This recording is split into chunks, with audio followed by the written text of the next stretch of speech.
Hola a todos, es un gusto para mí ahora venir a compartirles videos sobre bioquímica para médicos. El primer tema que me solicitan los estudiantes es el de aminoácidos y como todos ustedes saben, los aminoácidos forman parte de las proteínas. Son algo así como los ladrillos que van a ayudar a formar las proteínas. Normalmente los aminoácidos contienen un grupo amino, un grupo carboxilo o carboxilato cuando está oxidado y van a tener una cadena lateral o también llamada grupo R más un hidrógeno. Entonces, estos tres que vemos aquí arriba son comunes para todos los aminoácidos. El que va a variar, o lo que va a variar principalmente, es la cadena lateral de cada uno de los aminoácidos. Y este es el distintivo o la característica que hace diferente a cada aminoácido. Entonces, el carbono alfa, que es este que denominamos o que tenemos aquí en medio, ¿verdad? Se va a enlazar con esos grupos carboxilo o carboxilato, el grupo amino y la cadena lateral, así como también un hidrógeno.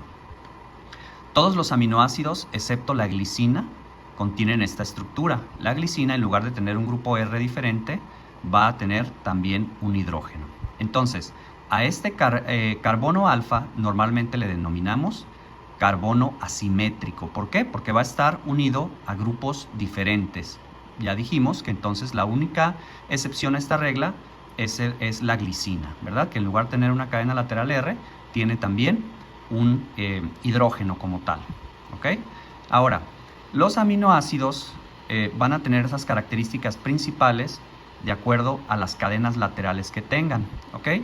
Y estas cadenas laterales se van a clasificar en no polares y en polares. Dentro de las no polares vamos a tener una distribución uniforme de electrones, mientras que en los aminoácidos con cadenas laterales polares, la distribución de los electrones no va a ser uniforme. ¿A qué nos referimos con esto? Que la tendencia de la nube electrónica, vamos a ponerle así, o el aura, ¿verdad?, de electrones va a estar, en este caso, con una tendencia hacia uno de los lados, ¿verdad?, de los componentes de estas moléculas o de estos átomos. Bien, ahora, los aminoácidos, al formar parte de las proteínas, van a tender a hacer asociaciones entre el grupo carboxilo o carboxilato, ¿verdad?, que es el estado oxidado, ahorita vamos a explicar esa parte, y un grupo amino de otro aminoácido. Entonces, aquí en esta imagen tenemos un aminoácido libre a pH fisiológico. ¿A qué nos referimos con eso? Que normalmente a pH fisiológico, que es el que corresponde a la sangre, que va a estar alrededor de 7.4, vamos a tener este grupo carboxilo desprotonado, ¿verdad?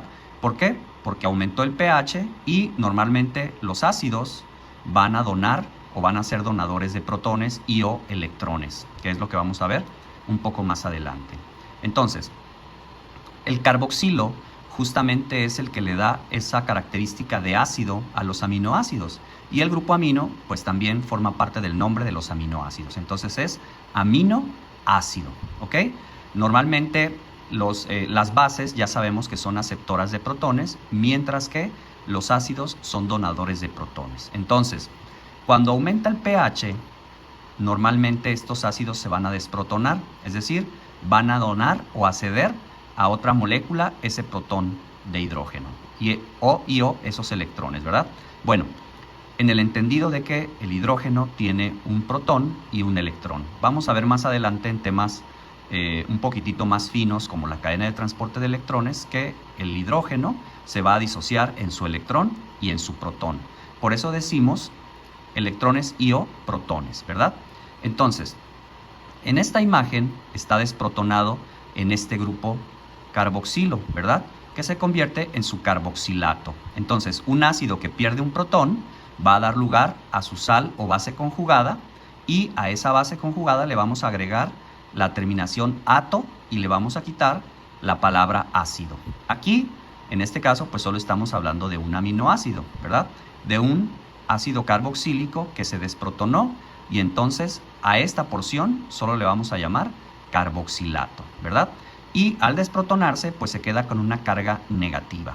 Entonces, si ustedes tienen un aminoácido como este con una carga negativa y otro aminoácido que va a tener un grupo amino con una carga positiva, pues entonces ya sabemos que las cargas opuestas se van a atraer y vamos a formar lo que llamamos el enlace peptídico, ¿verdad?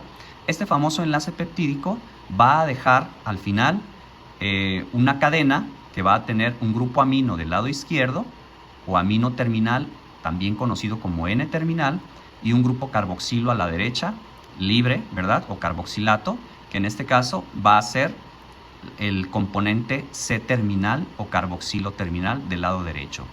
Todos los demás aminoácidos van a contener una unión de este tipo, que es un enlace peptídico, ¿ok?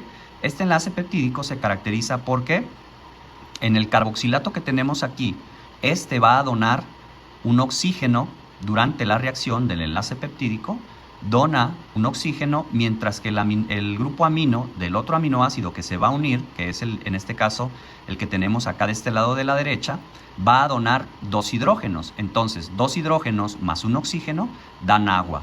Entonces, cuando se forma este enlace peptídico, se libera una molécula de agua y nos va a dejar esta configuración, ¿ok? Entonces, el enlace peptídico en sí o per se no tiene carga, pero tiene una cierta tendencia de polaridad, ¿verdad?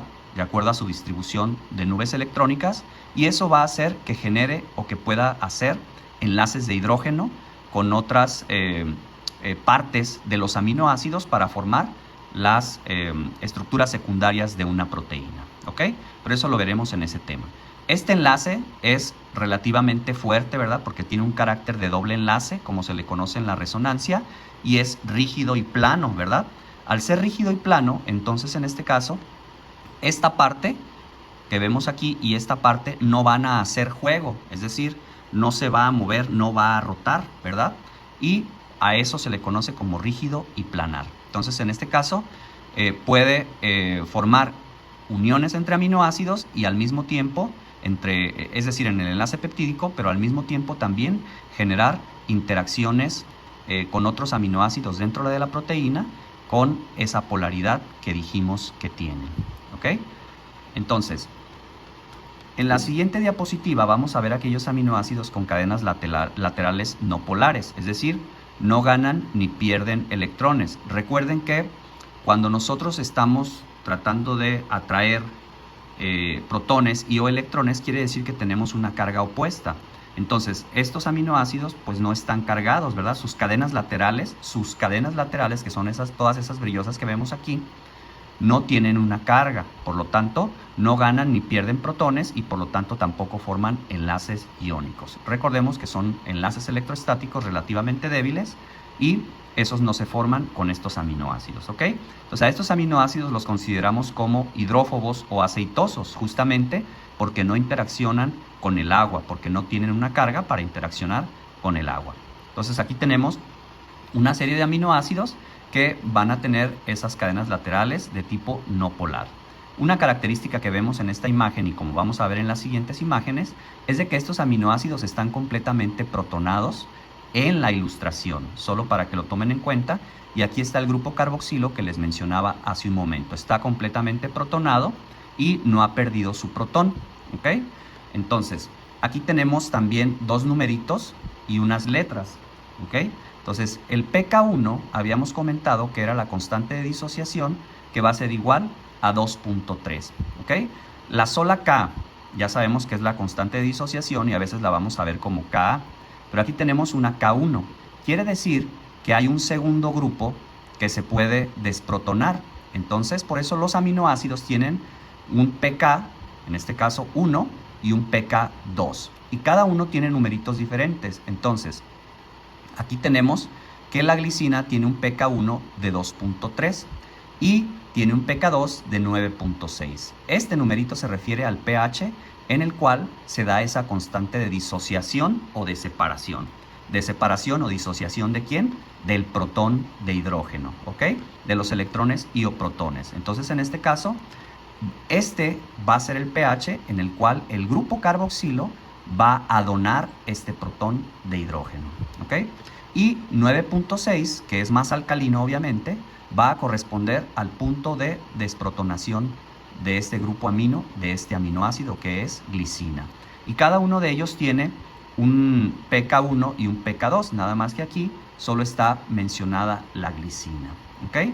Entonces, Los pK justamente van a corresponder a la mitad o al punto medio entre la forma protonada y parcialmente desprotonada, o parcialmente desprotonada y completamente desprotonada, ¿ok? Entonces quiere decir que la forma completamente protonada es esta, y que cuando parcialmente se desprotona, es decir, que libera este protón de hidrógeno, vamos a ver ahorita una imagen, esa liberación va a ser a 2.3, quiere decir que este va a estar completamente protonado a un pH más bajo, ¿ok? Entonces pierde este y está parcialmente desprotonado a un pH de 2.3, y vamos a tener la mitad de las formas completamente protonadas y la mitad de las formas parcialmente desprotonadas. Y acá, a este pH, entonces vamos a tener que va a perder su segundo protón de hidrógeno. Quiere decir que entre 2.3 y 9.6, pues entonces vamos a ya tener nuestro pK2. En este caso, pues va a ser la pérdida de este protón de hidrógeno, y a 9.6 va a ser ese pK2. Pero ahorita, para que quede más claro, lo vamos a ver en otra imagen. Entonces, aquí tenemos aminoácidos con cadenas laterales polares no cargadas. Habíamos comentado que estos per se no tienen una carga, pero sí la distribución de electrones o de la nube electrónica que veíamos inicialmente con el agua va a tener una tendencia hacia un lado en particular, ¿ok? Y en este sentido, pues van a tener una carga neta igual a 0 a pH fisiológico, es decir, no va a predominar ni la negativa ni la positiva, ¿ok? Y recordemos que el pH se refiere justamente al pH de la sangre. Entonces aquí tenemos algunos aminoácidos como la serina, la asparagina, la glutamina, la trionina, etc. Aquí es muy interesante porque también hay aminoácidos que tienen un grupo hidroxilo que puede desprotonarse a cierto pK o a cierto pH, ¿verdad?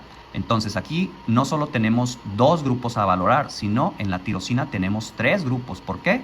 Porque la cadena lateral, en este caso de la tirosina, contiene un grupo hidroxilo que también puede donar un protón, ¿verdad? O desprotonarse, vamos a decirlo desde el otro punto de vista, a un pH mayor. En este caso, este pH mayor corresponde a 10.1. Entonces aquí tenemos pK1 para el grupo carboxilo, que se convierte en carboxilato, obviamente. El pK2, 9.1 del grupo amino, que pierde ese protón y pierde esta carga positiva.